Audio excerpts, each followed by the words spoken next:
Hallelujah. सभी को जय मसीह की।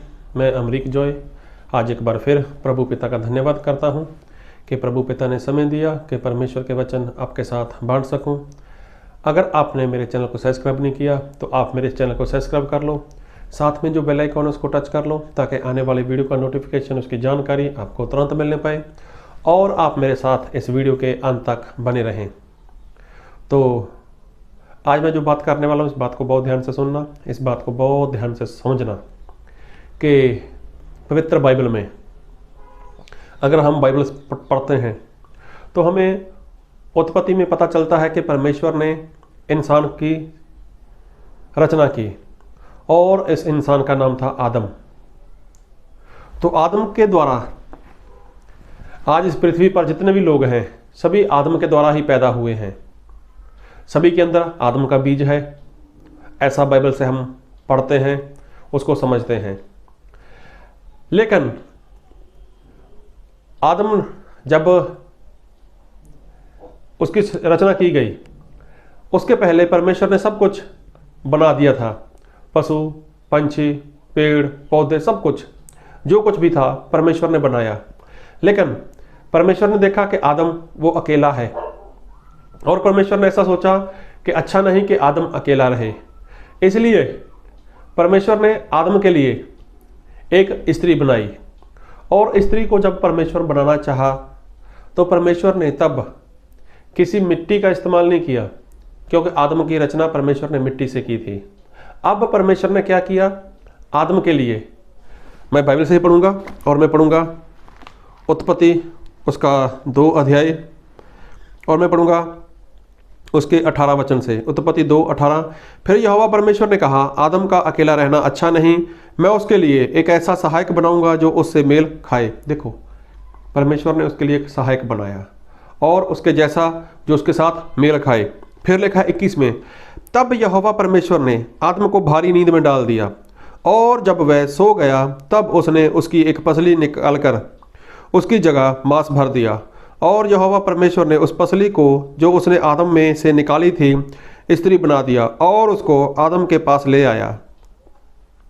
अब देखो परमेश्वर ने क्या किया, आदम के ऊपर गहरी नींद डाल दी।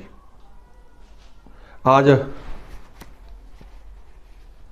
के इस जमाने में अगर किसी इंसान को गहरी नींद में डालना हो तो उसके लिए कोई टैबलेट हो सकती है या फिर एक इंजेक्शन आता है जिससे इंसान बेहोश हो जाता है। अभी उसके साथ कुछ भी हो उसको नहीं पता चलता, उसको दर्द नहीं होता। लेकिन यहाँ पर प्रभु यीशु मसीह ने आदम की सर्जरी की, उसका ऑपरेट किया, ऑपरेशन जिसको बोलते हैं। तो परमेश्वर ने आदम के ऊपर गहरी नींद डाल दी और उसकी पसली में से एक पसली को निकाल लिया और जहाँ से पसली निकाली वहाँ पर परमेश्वर ने मांस भर दिया। अभी बात को ध्यान से सुनते जाना और समझते जाना। जब वहां पर परमेश्वर ने मांस भर दिया, अब उस पसली से परमेश्वर ने एक स्त्री बना दी। अभी देखो, जब स्त्री को आदम ने देखा और आदम क्या बोलता है, मैं बाइबल से पढ़ूंगा। तब आदम ने कहा, अब यह मेरी हड्डियों में की हड्डी और मेरे मांस में का मांस है, इसलिए इसका नाम नारी होगा, क्योंकि यह नर में से निकाली गई है। देखो उत्पत्ति 2:23 में लिखा है कि मेरी हड्डियों में की हड्डी, मेरे मांस में का मांस। अब इसका नाम नारी होगा क्योंकि जो नर से निकाली गई। अभी देखो, जहां पर परमेश्वर ने आदम के ऊपर गहरी नींद डाल दी, उसको पता नहीं चला, यहां तक उसको दर्द नहीं हुआ और साथ में आदम के शरीर से लहू नहीं निकला, क्योंकि हमारे परमेश्वर वो पवित्र हैं, हमारे परमेश्वर वो जीवन देने वाले हैं। परमेश्वर जीवन देने वाले हैं और परमेश्वर किसी भी इंसान की मृत्यु से खुश नहीं होते। और जब परमेश्वर ने आदम को बनाया तो सबसे पहली बात, जब परमेश्वर ने आदम की सर्जरी की, सर्जरी मतलब उसका ऑपरेशन किया, उसका ऑपरेट किया, तो दर्द आदम को नहीं होने दिया। क्यों? क्योंकि उसके लिए परमेश्वर एक स्त्री बना रहे थे, इसलिए उसको दर्द नहीं हुआ। और साथ में ही आदम के शरीर से लहू तक परमेश्वर ने नहीं निकलने दिया। क्यों? उसका क्या कारण था? उसका कारण था, बाइबल से पढ़ूंगा, लेविया व्यवस्था, लेविया उसका 17 अध्याय उसका 11 वचन। क्योंकि शरीर का प्राण लहू में रहता है। अभी देखो बाइबल में लिखा है कि जो शरीर का प्राण है, मतलब जो शरीर का प्राण है वो कहाँ पर होता है? लहू में। तो लहू में क्या है? वो शरीर का प्राण है, मतलब शरीर की जान है। शरीर की जान वो कहाँ पर रहता है? वो तो लहू में रहता है। और बाइबल में एक वचन और पढ़ूंगा, दूसरा शमूएल उसका 14 अध्याय उसके 14 वचन। हमको तो मरना ही है और हम भूमि पर गिरे हुए जल के समान ठहरेंगे, जो फिर उठाया नहीं जाता, तो भी परमेश्वर प्राण नहीं लेता। यहाँ पर लिखा है कि परमेश्वर किसी का प्राण नहीं लेते। तो प्राण है किसमें? वो तो लहू में है। तो इसका मतलब जब परमेश्वर ने आदम की रचना की और परमेश्वर ने सोचा कि अच्छा नहीं है कि आदम अकेला रहे, तो परमेश्वर ने आदम के लिए एक स्त्री बनानी थी। और परमेश्वर ने क्या किया? उसकी पसली में से एक पसली को निकाल लिया और वहां पर परमेश्वर ने मांस भर दिया। अभी देखो, सबसे पहली बात कि आदम के ऊपर गहरी नींद आ गई। गहरी नींद आने के बाद क्या हुआ? आदम को कोई भी दर्द नहीं हुआ, कोई भी पीड़ा नहीं हुई। साथ में आदम के शरीर से लहू नहीं निकलने दिया, क्योंकि लहू में जान है और परमेश्वर कभी भी किसी की जान नहीं लेते। ये है उत्पत्ति का आदम, जिससे पूरी सृष्टि, जितने लोग हैं वो पैदा हुए आदम से और उसकी पत्नी हवा से।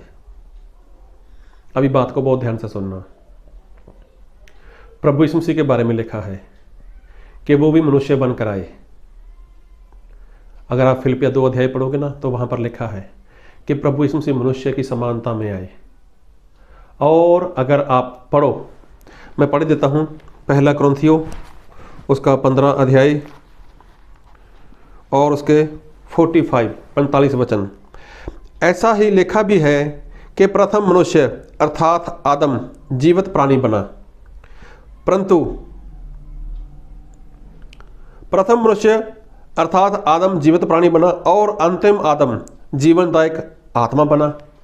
तो यहां पर प्रभु यीशु मसीह के बारे में लिखा है, क्या लिखा है? आदम। तो प्रभु यीशु मसीह के बारे में लिखा है आदम, क्योंकि रोमियो में भी ऐसा लिखा हुआ है, एक आदम से इस पूरे जगत में पाप आया और एक आदम से इंसानों को जीवन मिला। तो वो जीवन देने वाले कौन है? प्रभु यीशु मसीह हैं। तो देखो, एक आदम ऐसा था कि जब परमेश्वर ने उसके लिए स्त्री बनाई, जब परमेश्वर ने सोचा कि मैं इसको एक स्त्री देता हूं जो इसकी दुल्हन बनेगी, जो इसकी पत्नी बनेगी, तो जब उसके लिए स्त्री बनाई तो आदम को पता तक नहीं चला कि दर्द क्या होता है और उसके शरीर से लहू निकले, ऐसा परमेश्वर ने नहीं होने दिया। और प्रभु यीशु मसीह जो आदम है, नए नियम के आदम, नए करार के जो आदम है, तो जब उनके लिए दुल्हन बनी, दुल्हन मतलब मंडली, दुल्हन मतलब कलीसिया, दुल्हन मतलब आप, दुल्हन मतलब मैं।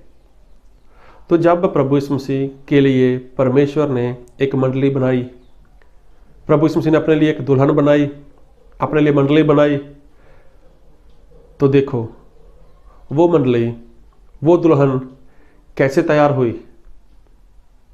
और मैं बाइबल से पढ़ूंगा एफिसियों उसका 5 अध्याय, और अगर आप उसका 22 वचन से लेकर उसके 33 वचन तक पढ़ोगे तो यहां पर पता चल जाएगा एफसीओं 5 अध्याय 22 से लेकर 33 तक।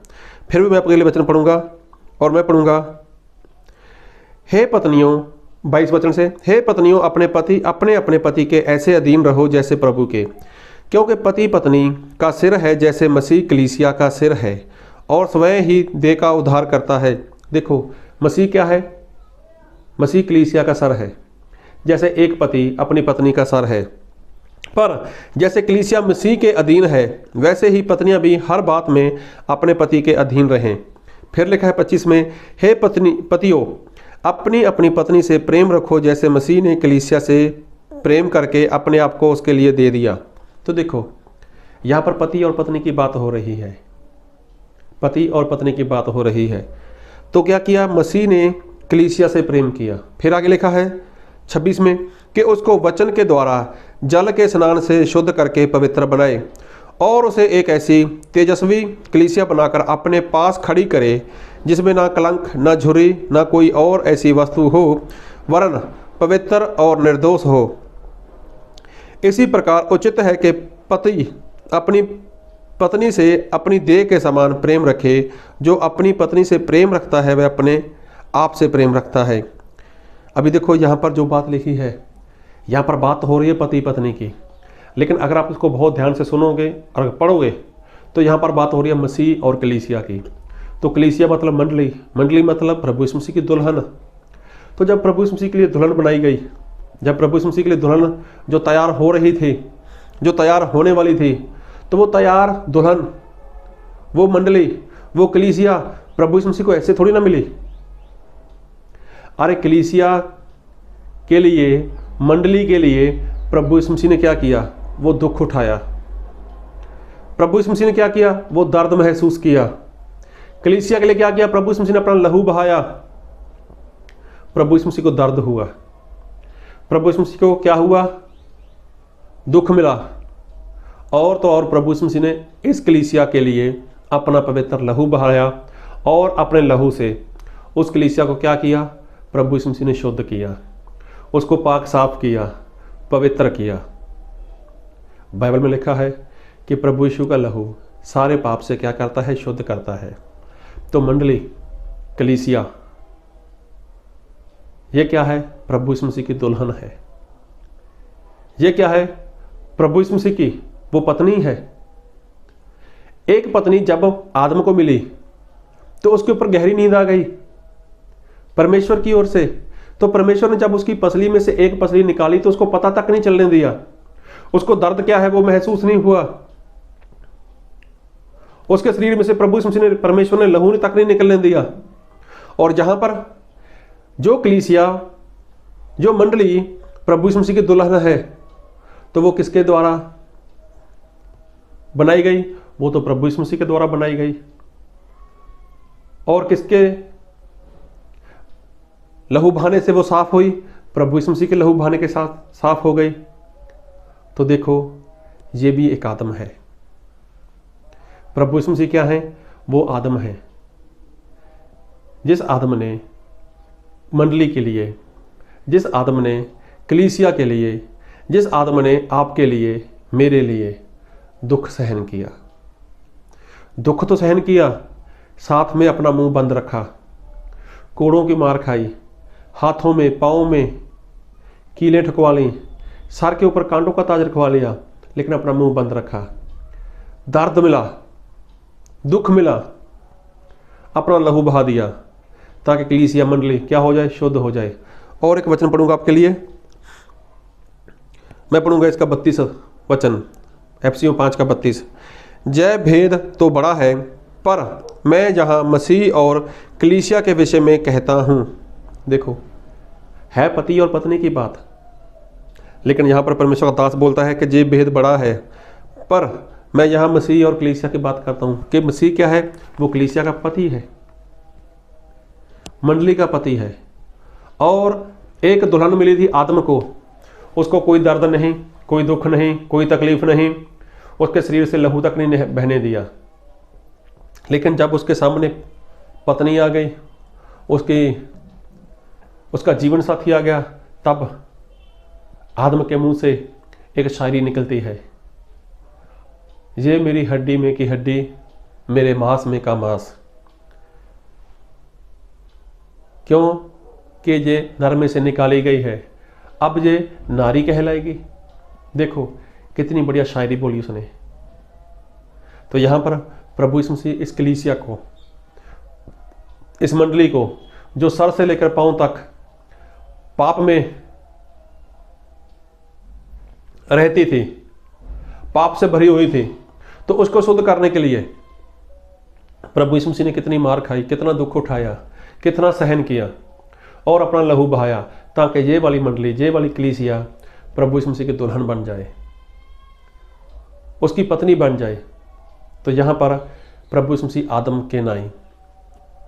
ऐसा नहीं कि प्रभु यीशु मसीह को दुख नहीं हुआ, ऐसा नहीं कि प्रभु यीशु मसीह को दर्द नहीं हुआ, लेकिन प्रभु यीशु मसीह ने अपना मुंह बंद रखा। प्रभु यीशु मसीह अपना लहू बहाते गए। और क्या है कि वो कलीसिया का सर है, जैसे एक पति अपनी पत्नी का सर है। तो देखो आदम को दर्द नहीं हुआ, उसके शरीर से लहू नहीं बहाया गया, लेकिन प्रभु यीशु मसीह को दर्द हुआ, उन्होंने मुंह बंद रखा, वो चुप रहे। प्रभु यीशु मसीह के शरीर से लहू का एक एक कतरा तक बहा दिया गया, प्रभु यीशु मसीह चुप रहे। तो प्रभु यीशु मसीह ने जो कुछ किया इस कलीसिया के लिए किया। तो कलीसिया में, मंडली में एक नहीं बहुत सारे विश्वासी लोग आते हैं। और जो बात प्रभु यीशु मसीह ने पतरस को बोली थी, पतरस मैं तेरे ऊपर मेरी मंडली बनाऊंगा, मैं तेरे ऊपर मेरी कलीसिया बनाऊंगा। तो ये कलीसिया तब बनी जब पहली बार पवित्र आत्मा 120 लोगों पर उतरे थे। और वो पवित्र आत्मा आज इस पृथ्वी के ऊपर लोगों के बीच में काम कर रहे हैं, इस पृथ्वी के ऊपर काम कर रहे हैं। तो जिसके ऊपर पवित्र आत्मा आते हैं, जिसके अंदर पवित्र आत्मा आते हैं, तो वो प्रभु यीशु मसीह की दुल्हन बन जाता है। तो पवित्र आत्मा आपको लेना चाहिए, पवित्र आत्मा में आपको बढ़ना चाहिए और उसके लिए परमेश्वर के वचन की आज्ञाकारी करनी चाहिए। सच्चा विश्वास, सच्चा पश्चाताप, बहते हुए पानी में बपतिस्मा पापों की क्षमा के लिए, और उसके बाद परमेश्वर पापों की क्षमा देते हैं और उसी दिन उसी वक्त इंसान को पवित्र आत्मा दिए जाते हैं। ये क्या है? ये मंडली है, ये कलीसिया है। जैसे पतरस ने पहली बार प्रचार किया तो जितने लोगों ने वचन सुना सभी ने विश्वास किया, पश्चाताप किया और पतरस की बात को मानकर उन लोगों ने बपतिस्मा लिया, तो सभी को पापों की क्षमा मिल गई, तभी सभी लोग पवित्र आत्मा के साथ भर गए।